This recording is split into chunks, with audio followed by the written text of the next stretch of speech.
നരകം ശരിക്കെന്താ? നമ്മൾ സിനിമയിലും സീരിയലിലൊക്കെ കാണുന്ന നരകം ശരിക്കും ഇത് തെറ്റാല്ലേ?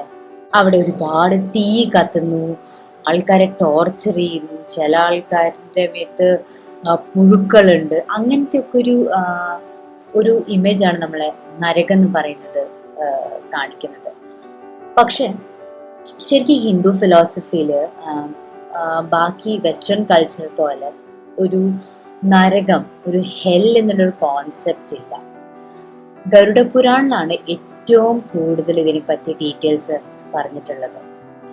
അവിടെ നമ്മൾ ചെയ്യുന്ന ഒരേ കാര്യത്തിന്, ഒരേ കർമ്മത്തിന്റെ കണക്ക് പ്രകാരമാണ് നമ്മൾ മരിച്ചു കഴിഞ്ഞു കഴിഞ്ഞാൽ നമ്മൾ മരിക്കുമ്പോൾ നമ്മുടെ ബോഡി ഇല്ല, നമ്മുടെ സോൾ, നമ്മുടെ ആത്മാവിന് അത് കഴിഞ്ഞിട്ട് എങ്ങോട്ട് പോകണം എന്നുള്ളൊരു ഡിസിഷൻ ഉണ്ടാക്കുന്നത്. അപ്പം ചില ആൾക്കാർ പറയുന്നത് കേട്ടു, നീ എന്തായാലും ഇത് ചെയ്തില്ല, നീ എന്തായാലും നരകത്തിൽ പോകുമെന്ന്. അപ്പം നരകം എന്ന് പറഞ്ഞൊരു ശരിക്കും ഒരു സ്ഥലമൊന്നും അല്ല, അത് നമ്മുടെ ഒരു മൈൻഡിലുള്ള ഒരു സ്റ്റേറ്റ് ആണ്. നമുക്ക് എല്ലാവർക്കും അറിയുന്ന യമരാജനാണ് ചിത്രഗുപ്തനെ അയക്കുന്നത്. ഒരാള് മരിച്ചു കഴിഞ്ഞാൽ ചിത്രഗുപ്തനാണ് ആ ആളുടെ ട്രാക്ക് റെക്കോർഡ് ബുക്ക് നോക്കിയിട്ട് എന്തൊക്കെ നല്ല കാര്യങ്ങൾ, എന്തൊക്കെ ചീത്ത കാര്യങ്ങൾ ചെയ്തിട്ടുണ്ടോ എന്ന് നോക്കുന്നത്. എന്നിട്ടാണ് യമരാജൻ ഡിസൈഡ് ചെയ്യുന്നത് ഈ ആത്മാവിന് ഇനി അടുത്തത് എന്താണ് കൊടുക്കേണ്ടത്. സ്വർഗമാണോ കൊടുക്കേണ്ടത്, അതോ പെട്ടെന്ന് അടുത്ത ഒരു പുനർജന്മം, റീബേർത്ത് ആണോ കൊടുക്കേണ്ടത്, അതോ ഇയാളുടെ കർമ്മങ്ങൾ അനുസരിച്ച് ഒരു നരകത്തിലേക്കാണോ വിടേണ്ടതെന്ന്. ഒരു നരകം എന്ന് പറയാൻ കാരണം ഹിന്ദു ഫിലോസഫിയില്, നമ്മുടെ ഹിന്ദു മതത്തില് ഒരു നരകമല്ല ശരിക്കുള്ളത്, 28 നരകങ്ങളുണ്ട്. ആ 28 നരകങ്ങള് നമ്മൾ ചെയ്യുന്ന ഒരേ കാര്യത്തിന് വേണ്ടിയാണ്. നമ്മൾ ചെയ്യുന്ന ഒരേ കർമ്മം അനുസരിച്ചായിരിക്കും നമ്മൾ ഏത് നരകത്തിൽ പോകണമെന്ന് തീരുമാനിക്കുന്നത്. അങ്ങനത്തെ 28 നരകത്തില് ഒരു നരകമാണ് തമിസ്ര എന്ന് പറഞ്ഞ. ഇപ്പം ഒരുപാട് കള്ളക്കടത്തും ചീറ്റിങ്ങും റോബറിയൊക്കെ ചെയ്യുന്ന ആൾക്കാരായിരിക്കും ആ നരകത്തിൽ പോകുന്നത്. പിന്നെ പറഞ്ഞുള്ളത് രൗരവ. രൗരവ നമ്മൾ അറിഞ്ഞുകൊണ്ട് ഒരാളെ ഹേർട്ട് ചെയ്യുവാണ്, നമ്മൾ വേർഡ്സ് വെച്ചിട്ടാവാം, ഇല്ലെങ്കിൽ എന്തെങ്കിലും വെപ്പൺസ് വെച്ചിട്ടാവാം, അവരൊക്കെ പോകുന്നത് രൗരവ എന്ന് പറഞ്ഞൊരു നരകലോകത്തിലേക്കായിരിക്കും. പിന്നെ വേറെ ഒരെണ്ണമുണ്ട് കുമ്പിപ്പക്ക. അത് ഈ മൃഗങ്ങളെ കൊന്ന് ഭക്ഷിക്കുന്ന ആൾക്കാർക്ക് വേണ്ടിയുള്ള നരകലോകമാണ്. അപ്പം നമ്മൾ ചെയ്യുന്ന കാര്യങ്ങളാണ് അത് ഡിസൈഡ് ചെയ്യുന്നത്. ശരിക്ക് ഒരുപാട് റീസേർച്ചേഴ്സും ഒരുപാട് യോഗീസൊക്കെ പറഞ്ഞിട്ടുണ്ട്, ശരിക്ക് ഒരു നരകം ഇല്ലെങ്കിൽ ഒരു നരകലോകം നമ്മൾ മരിച്ചു കഴിഞ്ഞിട്ട് മാത്രമല്ല, നമ്മളിപ്പോൾ ജീവിച്ചിരിക്കുമ്പോൾ പോലും നമുക്ക് നരകം എന്നുള്ളൊരു സിറ്റുവേഷൻ അനുഭവപ്പെടാം. ഇപ്പം ഫോർ എക്സാമ്പിൾ, നമ്മൾ അറിഞ്ഞുകൊണ്ട് ഒരാളോട് നുണ പറഞ്ഞു, ഇല്ലെങ്കിൽ നമ്മൾ അറിഞ്ഞുകൊണ്ട് ഒരാളെ ഹേർട്ട് ചെയ്തു, ആ ഒരു കാര്യം നമ്മുടെ മനസ്സിൽ എപ്പോഴും ഉണ്ടാവും, നമുക്കൊരു സമാധാനം ഉണ്ടാവില്ല.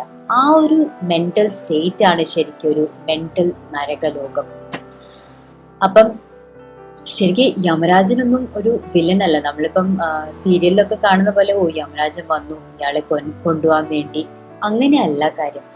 നമുക്ക് വേണ്ടി ഒരു ക്ലാസ് റൂം, ഒരു കറക്ഷൻ ക്ലാസ് റൂമാണ് നരകലോകം എന്ന് പറഞ്ഞു കഴിഞ്ഞാൽ. നമ്മളിപ്പം ഇപ്പം ഒരു കാര്യം അറിഞ്ഞുകൊണ്ട് ചെയ്യുന്നതും അറിയാണ്ട് ചെയ്യുന്നതിലും വ്യത്യാസമുണ്ട്. ഇപ്പൊ ഒരാൾ നടന്നു പോണ സമയത്ത് അറിഞ്ഞുകൊണ്ട് ഒരു പ്രാണിയെ ഇല്ലെങ്കിൽ ഒരു ഇൻസെക്റ്റിനെ ചവിട്ടിക്കൊന്നു, അതിന് പകരം ഒരാള് സെയിം വഴി കൂടെ പോകുന്ന അറിയാണ്ട് നടന്നുകൊണ്ട് പോകുമ്പോൾ കണ്ടില്ല, കൊന്നുപോയി. അപ്പൊ രണ്ടുപേർക്കും ചെയ്ത കുറ്റം സെയിമാ, പക്ഷെ അതിന്റെ ഇന്റൻഷൻസ്, അത് ചെയ്ത കാരണം വേറെയായ കാരണം രണ്ടുപേരും സെയിം നരകലോകത്തിലായിരിക്കില്ല പോകുന്നത്. അപ്പം ഈ ആൾക്കാര് പറയുന്ന കാരണം, നീ നരകത്തിൽ പോകുന്നൊക്കെ പറയുന്നത് നമ്മളെ പേടിപ്പിക്കാൻ വേണ്ടിയല്ല. ശരിക്കും നമ്മുടെ സൊസൈറ്റിയിൽ ധർമ്മം നഷ്ടപ്പെടുന്ന സമയത്ത്, അധർമ്മം കൂടുമ്പം ആൾക്കാർ നമ്മളെ ഓർമ്മപ്പെടുത്തുക ചെയ്യുന്നത് നീ പോകുന്ന വഴി അല്ലെങ്കിൽ നീ ചെയ്യുന്ന കാര്യം ശരിയല്ല. അപ്പം നിനക്കിതിന് കോൺസിക്വൻസസ് ഉണ്ടാവും, ഇതിന്റെ ഫൈനൽ റിസൾട്ട് ഉണ്ടാവും, നീ അനുഭവിക്കേണ്ടി വരും. അത് നരകമായിരിക്കും. അത് നീ ജീവിച്ചിരിക്കുമ്പോൾ ആവാം, നീ മരിച്ചു കഴിഞ്ഞിട്ടാവാം. അപ്പം നമ്മുടെ സൊസൈറ്റിയിൽ ഒരു പേടി എന്നുള്ളൊരു കോൺസെപ്റ്റ് അല്ല, നമുക്ക് എപ്പോഴും ഉയർച്ച അല്ലെങ്കിൽ ഒരു ഗ്രോത്ത് വേണം എന്നുള്ള ഒരു ഫിലോസഫിയാണ് നമ്മുടെ ഹിന്ദു സൊസൈറ്റിയിൽ. അപ്പം അതുകൊണ്ടാണ് നമുക്ക് നരകലോകം എന്നുള്ളൊരു കോൺസെപ്റ്റ് തന്നെ നമ്മൾ പഠിപ്പിക്കുന്നത്. ഇപ്പൊ എപ്പോഴും ചീത്ത കാര്യങ്ങൾ ചെയ്യുന്ന ആൾക്കാര് അവരെ ആരും സ്റ്റോപ്പ് ചെയ്തില്ലെങ്കിൽ അവരങ്ങനെ തന്നെ ചെയ്തുകൊണ്ടിരിക്കും. അപ്പൊ നമ്മുടെ സൊസൈറ്റി നശിക്കും. അങ്ങനെ ഉണ്ടാവാണ്ടിരിക്കാൻ വേണ്ടിയാണ് നമുക്ക് ഈ നരകലോകം എന്നുള്ളൊരു കോൺസെപ്റ്റ് ഉള്ളത്.